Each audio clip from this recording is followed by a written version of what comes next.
November is Don's busiest month for work. He works like a madman and we don't like to travel in that month. And some of our friends have invited us to go stay at their new campground for the month. We're super excited to see them. It's been a long time, and I think you might be excited to see what they got going on too. Sometimes life on the road means weeks of solitude. But this month, it's all about catching up with work and visiting with friends. We're settling down for an entire month with some of our favorite people, but there's a catch. While we're pretty busy making memories. Is it heavy? So we've got one major challenge ahead.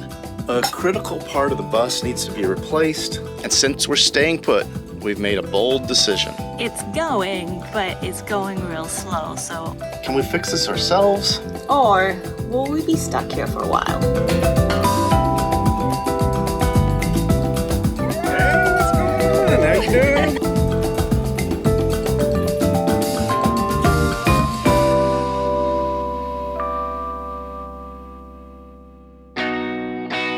Okay, so we've actually been here for a couple weeks already. We had to just dive into work straight away, and it's been a real whirlwind. But we're ready to show you around. So we're camped here, and this bus here is our friends Mike and Jenny. We met them a couple of years ago when we first started traveling. Now they're some of the nicest, kindest, most talented people that we've met. And we haven't seen them since 2 years ago when we hung out that winter, and a lot has changed for them since then. There's chickens over here, you can probably hear they're doing lots of talking. So you might hear cock-a-doodle-doos all the way through this video. It's one of these guys, it's their fault.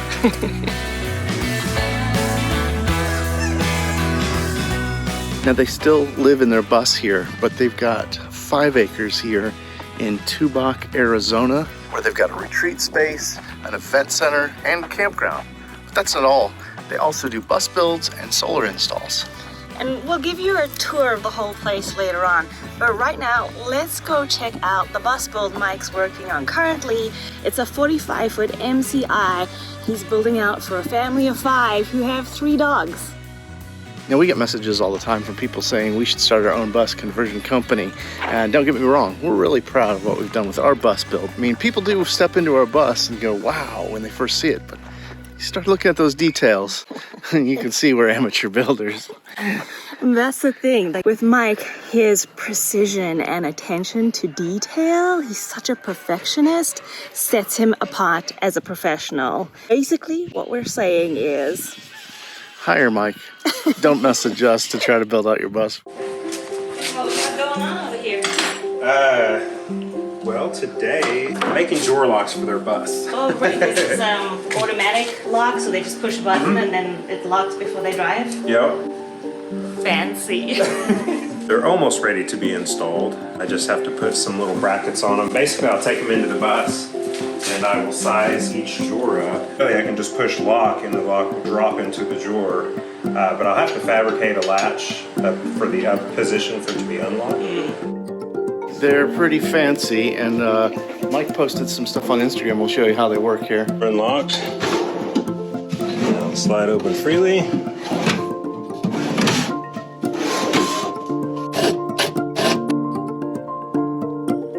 After we met you guys, we hung out with you at Schoolapalooza, and you gave us a tour of your bus, which it's immaculate. It's beautiful. Had you built out a bus before that? Nope, that was our first one. When we finished that, we basically hit the road full time. And from there, just on the road, I just kind of advertised my work and having the ability to continue to do it and really just help people out that were on the road as well. The instant gratification you get from just trying to figure something out, and then you have that win on that day, you know, and it's just like voila, and you know, you put all your heart into it. And I don't know, I like the results I get out of my work. Before you built out your bus, though, you had like real experience. You guys had redone houses, haven't you? Yeah. As far as my in-depth experience goes, Jennifer and I, when we left corporate world, we started doing our own real estate flipping, and so that's where I really got to start building my own cabinets and just really diving deep into design and things. So, and and here we are. What about the solar aspect of your work? Is that something that you're like drawn to, or is it that you find more people need help with solar? Just never been afraid of electricity. Every time I get a chance to study more about electricity and just figure out different things, I never miss it. The first thing I do whenever I see someone else's work, it's kind of a terrible habit, but one of the first things I do is I grab wires and just wiggle them. And he found a loose wire in our system. That's probably one of the most common areas where people lose energy, or they start getting hot wires because some of your crimps can be bad, and they just, over time with that heat, they'll expand and they'll just start to loosen themselves up. This is the most gorgeous water bay I've ever seen. It's so nice. I didn't want Mela to see it because I thought she'd be upset with ours. I love this. If I was to redo our water bay, I would totally put one of these in. This is just a port cover. They only have one dirty holding tank, and then they just have I have an attachment. It just drops straight down in there, and then they can just close her up. But this would be basically where you fill your city water, and then I have this nice little port here, and your hose just goes down through there. So your hose would fit through there, and then basically this would also be a pest block for there, and you can just have all your hoses running through the floor of this. And that's really why it's so important to be able to close your bays and have through the floor access, is because that way keeps everything concealed, keeps rodents from getting in there. And there's also bay heaters back here too. We've done the system on our bus, and that was my first large system. That was right at 3,000 watts on the roof. And since we have moved here on the property, I have extended our array by about 2,200 watts. So now we've got just over 5,000 watts of solar. We're charged up right around noon to 1 o'clock. And then from there, we're just idling on free power through our solar system. Great. Yeah, That's pretty nice.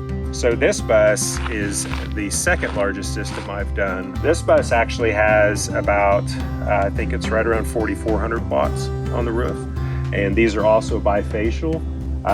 It's two separate arrays on two separate charge controllers. How many watts are each of the panels up there? 5, 6. You've got me on the blank. I'm pretty sure they're 550s, and they're bifacial. And for a reference, for those who aren't real big solar electric people, our biggest panels in the back, the 3 we put on 2 years ago, those are 425 each. Ever since the 500 watt plus panels have come out, I've wanted to just redo them. So. I think that's the thing about building out a solar system, though, for yourself, is as soon as you're finished, the technology's improved again, yeah. And something is going to be more efficient, more wattage input. So Tubac, Arizona is about a 1 hour drive south of Tucson and about half an hour north of Mexico. And it was originally a Spanish fort that was established in like 1752. Is it heavy? Super heavy. Where's my weapon? But today, it's like this cute arts and crafts colony with all these charming little shops and galleries and cafes. We're at the Tubac Old Town, and this is a museum, it's a state park, and they also have a little farmer's market. Although it's more of a crafts market. There's a lot of art in this town. Everything's very colorful, really cute. I love our life on the road, but living and working in a tiny space 24/7 with your wife, sometimes we don't see eye to eye. Even though it does look like we're on vacation in half of our videos. Like every couple, we still deal with stressful times and miscommunications that can make our relationship suffer. So we had couples therapy to help us better understand each other's needs and learn more effective ways of communicating. That's why I'm thrilled to thank BetterHelp for sponsoring this video. BetterHelp is fully online, so we're able to talk to a therapist while we're on the road.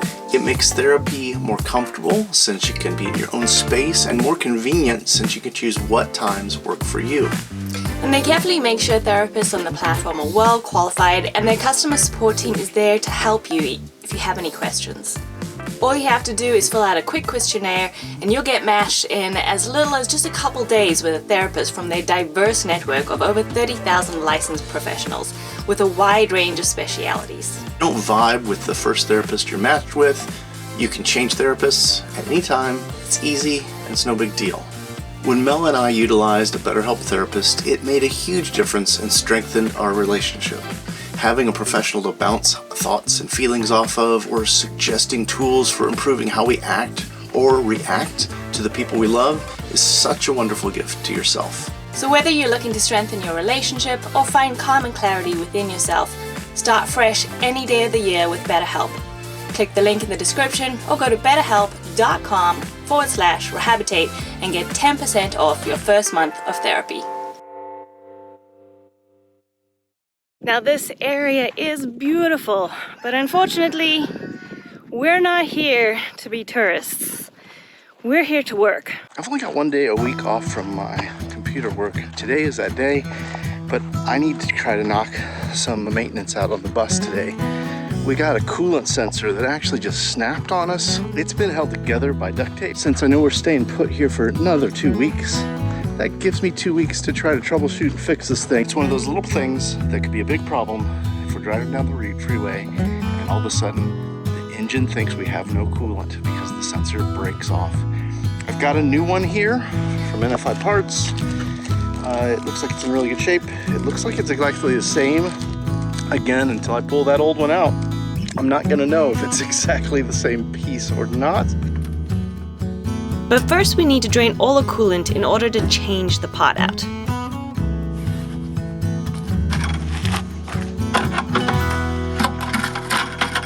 Alright, I gotta run an extension cord, and then your job, Mella, is gonna be to plug and unplug the pump in. Okay.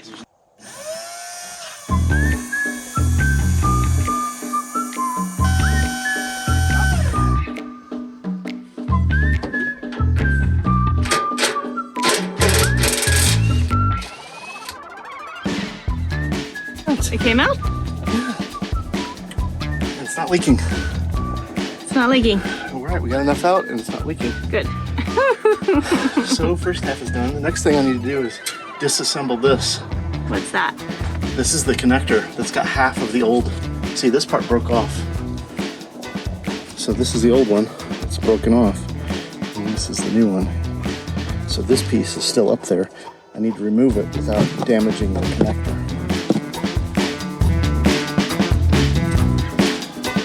Good? Did it. Alright, let's make sure the other one fits now. Okay.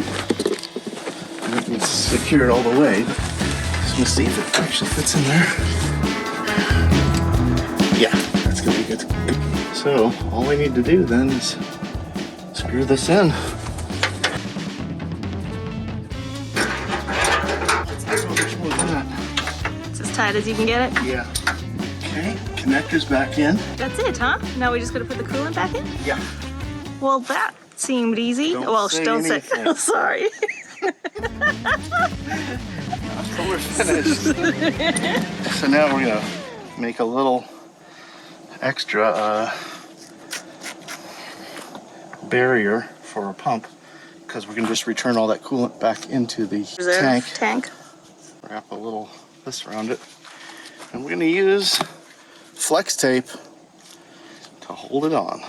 It may never come off again, but at least. Oh, are you sure you want it to never come off again? Well, what else am I gonna use? But then wouldn't like just duct tape or something be?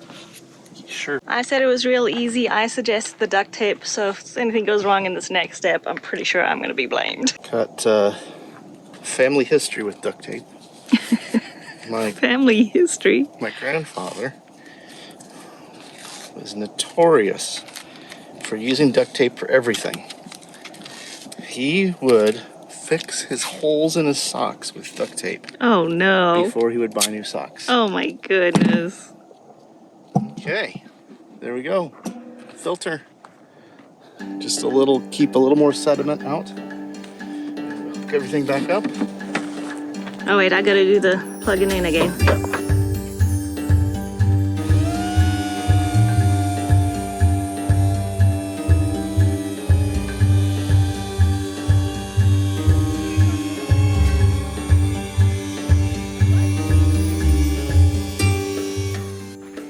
It's going, but it's going real slow. So Don thinks the filter is clogged up, so we're gonna make a new filter.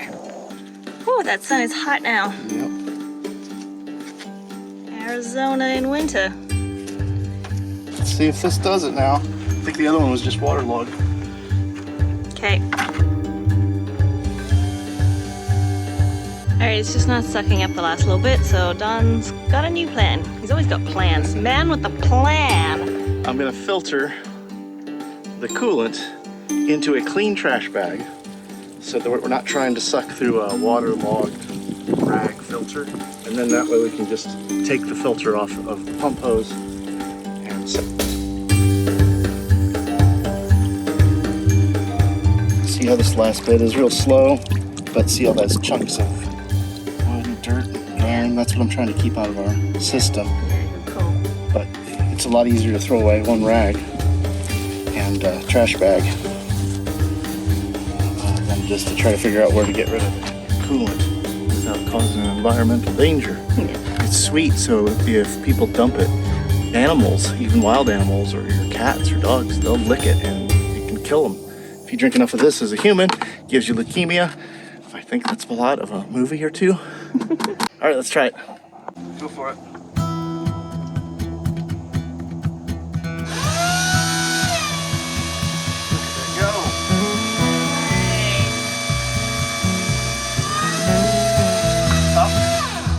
Sucking the bag? Yep. Okay, go ahead.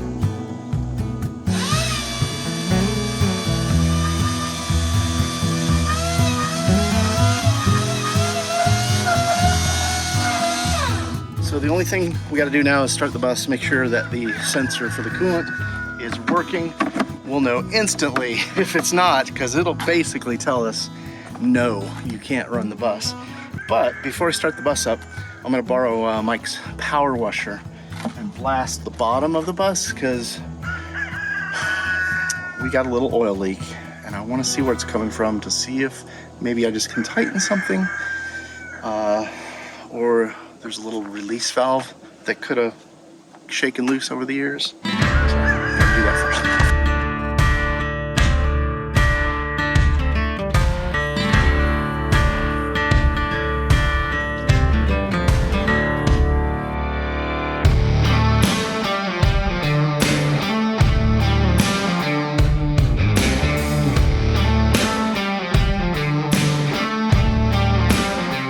I kind of blew a lot of oil and gunk out of that. There's some hoses back there that are silver that I didn't know they were silver. I thought they were black because we've had that oil leak in the alternator from 2 years ago. It was always blowing oil everywhere. And now we got the little oil leak. So I'm hoping I've cleaned it up enough so when I start the bus and let it run a little while, I'll be able to figure out where that leak's coming from. Just really hope I didn't blast anything loose, you know, wires or connectors or something. All right, honey, start the bus up.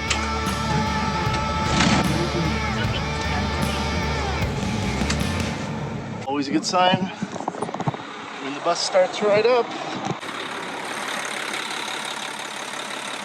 We've been here a couple weeks, so I want to go ahead and let the bus warm up for 20-25 minutes. So the other thing to check is to see if we're in good shape with our coolant sensor. I don't hear any beeping, buzzing. Well, except for my airbag buzzer. I don't have a coolant sensor light, which is great.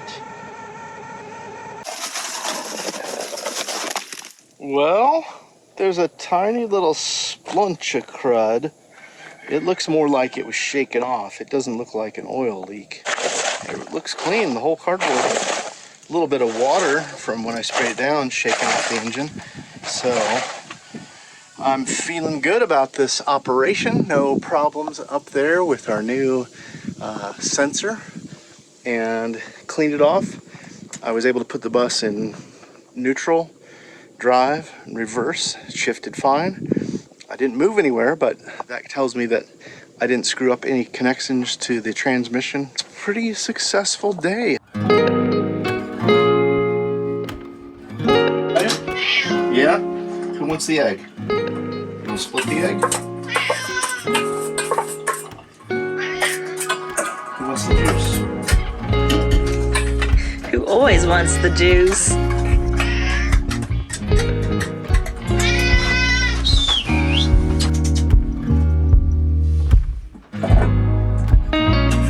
Now Don is spending most of his days at the computer working really hard. I've also been filming Pilates videos for my new channel, Pilates with Mala. If you missed our last video, I'll link it up here for you so you can learn more about that. It's kind of weird because we're used to like adventuring all the time and seeing new places and new things, so it's strange when we stay still for an entire month. But what's been really great is that we get to socialize and hang out with Mike and Jenny while we're here. And it's Mike's birthday today, and they're having a big potluck with the family and friends, so I am gonna get to making things. First up, I'm making some gluten-free, no-bake carrot cake balls. It's super healthy. Carrots, all the carrot cake spices, dates, pecans, coconut flour, and coconut flakes.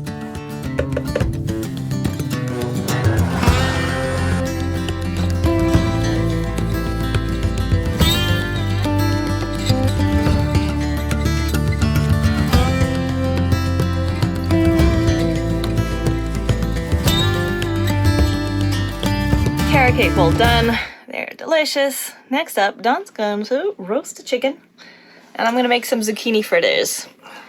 Is it really roasting if I'm putting it in the Instapot? I don't feel like we hurt in any way in our tiny kitchen. The only thing that I do miss is that we don't have an oven anymore, because we used to have a microwave convection oven, and that died. And we realized that we hardly used the convection oven because we boondock so much. And unless we're plugged in, it's just way too big of a power hog. So we just went without. So we can cook a chicken, a roast chicken in the Instant Pot, but technically you're supposed to still take it out after it's cooked and then put it in the oven to crisp it up. So is it roast chicken? I don't know. Is it tasty? It's tasty.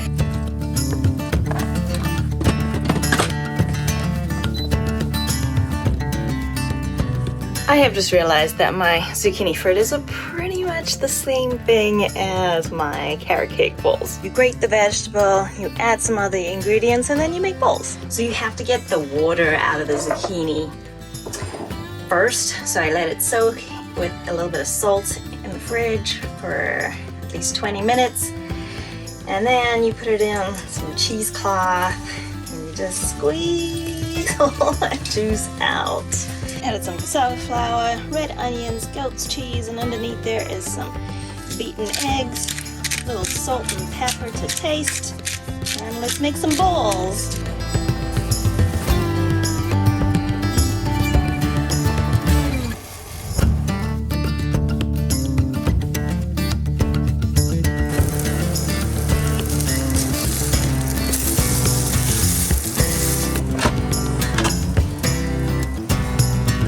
Smells good. Yeah, smells good. Let's go have some fun.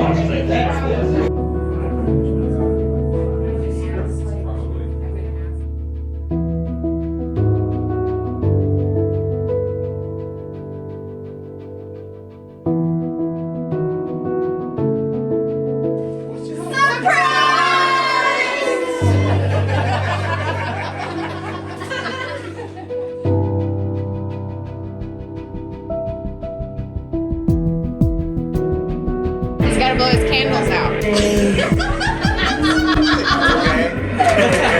Help me! Help me!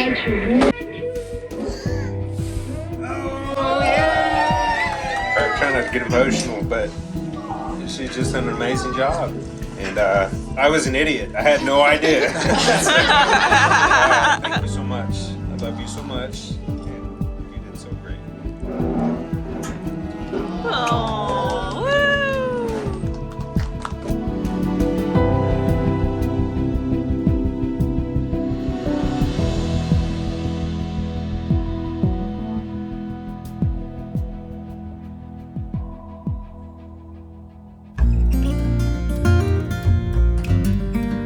promised you a full tour of Oppo Grove, so let's do it. Now, it's been really inspiring to be here because what Mike and Jenny are building out is really similar to what we would like to do with our property. Yeah, and not only is this an amazing income property that they're building here, but it's like their safe haven and a homestead. And we've really been enjoying those chickens. Both the cats and the humans. Oh, have a feast.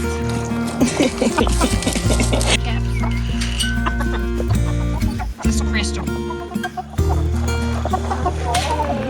So soft. I know. You're so soft. Oppo stands for Our Peace on Earth, and what makes it so special is it's in a mesquite grove. When they first bought the property here, it was completely overgrown, but they've gone through and put these trails throughout all the mesquite trees.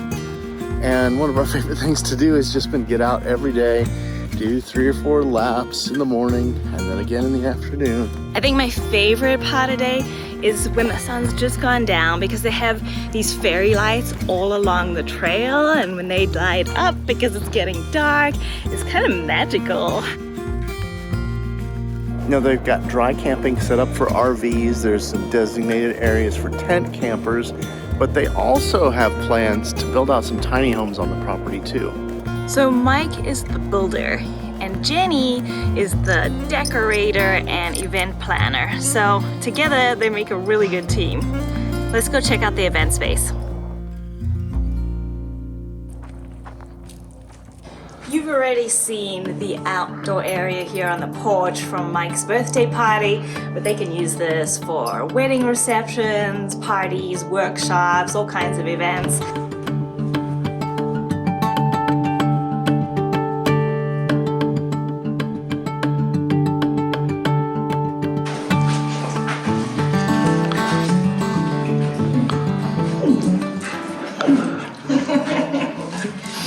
This is Oscar, the man of the house.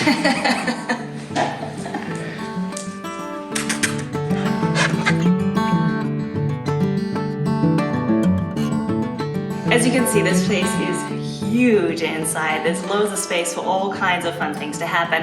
And they have a Rise and Radiate retreat coming up in February. We'll make sure to put the link below for you. They're gonna have yoga, meditation, burlesque dancing. It's all about woman empowerment and getting down real and raw. Sounds fun, I wish I could come.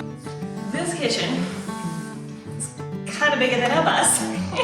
But this is where Jenny makes the magic happen. I gotta say, we've had some yummy treats here. I'm gluten intolerant, but when I tasted her sauce for her lasagna, I was like, I have to cheat because it was that good.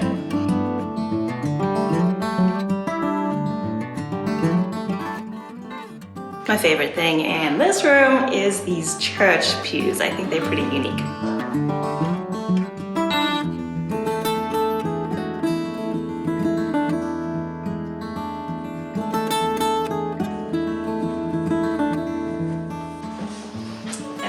This is the yoga room.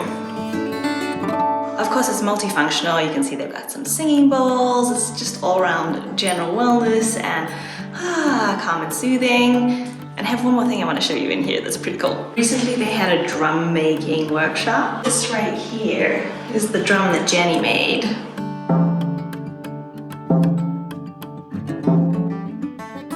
So cool.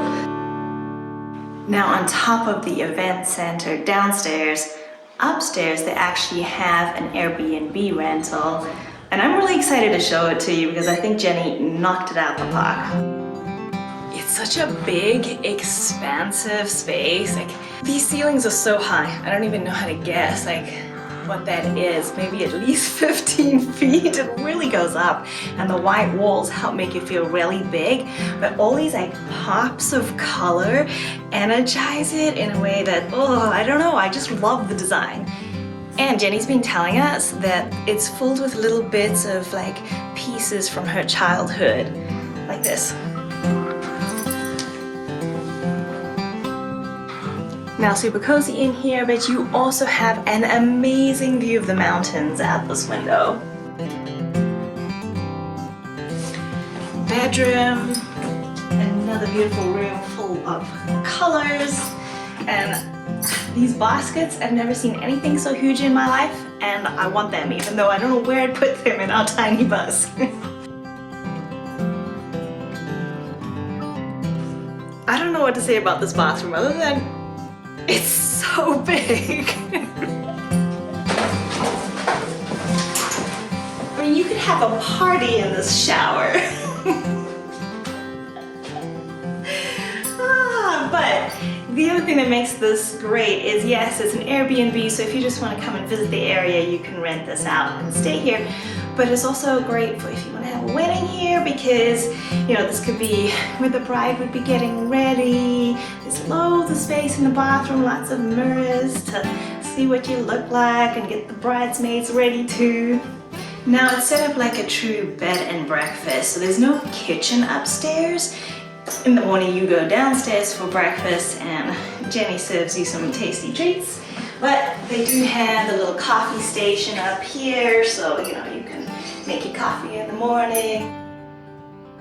Here we have a bonus room.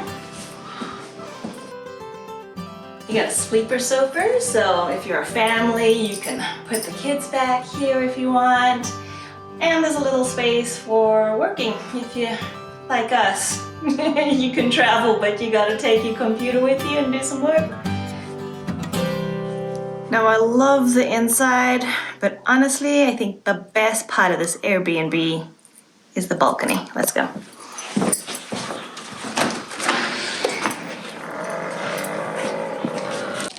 Cheers, everybody. Cheers. Boom, boom, boom. It has been awesome staying here. I can't believe it's our last day. Like, honestly, it's gone so fast. Yeah.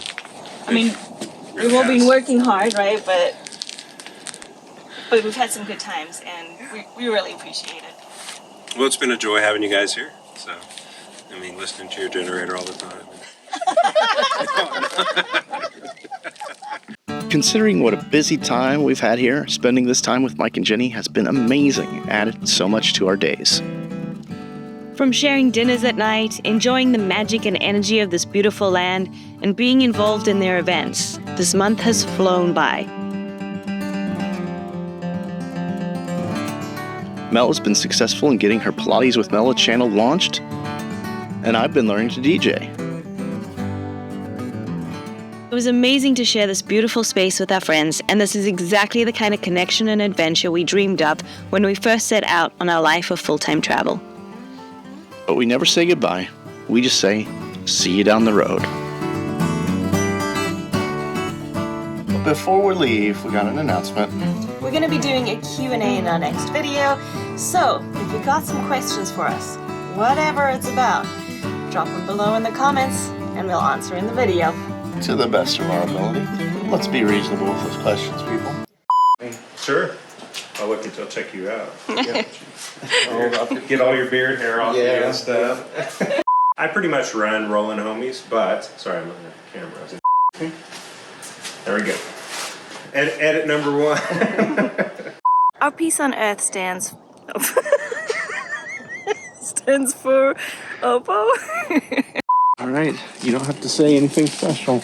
No? You're welcome Just to hang out. talk, and you're also welcome to not just- talk, but Not talk and just kind of probably will not talk. dance around on the deck.